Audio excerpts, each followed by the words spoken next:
రూపాయలు స్టాంప్ వేసి ఆర్టీఐకి అప్లికేషన్ వేస్తాం. నాకు తెలిసి ఇంతవరకు మా పెద్దలు కూడా చెప్పాలి. నాకు 500 రూపాయలు అప్లికేషన్ ఇస్తే వెంటనే ఇస్తారంట. అబ్బాయి చెప్తాడు నాకు. అది నాకు ఇంతవరకు తెలియదండి. మరి మా పెద్దలకి ఏమన్నా తెలిసేమో చెప్పాలా? ఓ 10 రూపాయల స్టాంపు మండల స్థాయి లేదా 5 రూపాయల స్టాంపు, అది లేకపోతే రేషన్ కార్డు ఉంటే రేషన్ కార్డు పెట్టి సమాచారాన్ని అడుగుతాం. ఆ అబ్బాయికి ఎవరు నేర్పించారో తెలీదు.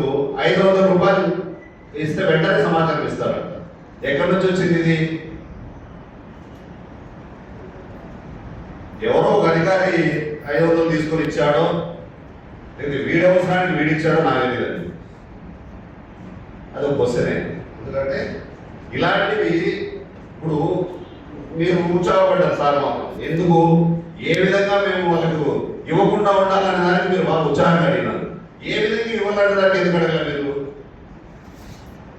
ఓకే, రెండు ఓకే అండి. మేమేం తప్పులు పట్టడం లేదు, ఎవరిని తప్పులు పట్టడం లేదు.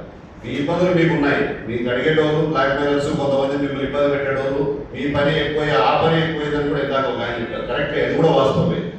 ఎక్కడైనా కానీ మీ పరిధిలో మీ పని చేసుకుంటా పోతే తర్వాత వే ఆఫ్ టాకింగ్ కూడా ఉంటుంది సార్. మనం వచ్చినప్పుడు రిసీవ్ చేసుకున్న పద్ధతిని బట్టి కొంచెం సింపుల్గా ఎలా తప్పించుకోవాల్సిందని కూడా మీకు చెప్పాల్సిన అవసరం లేదు. మీరు ఏదో కష్టపడి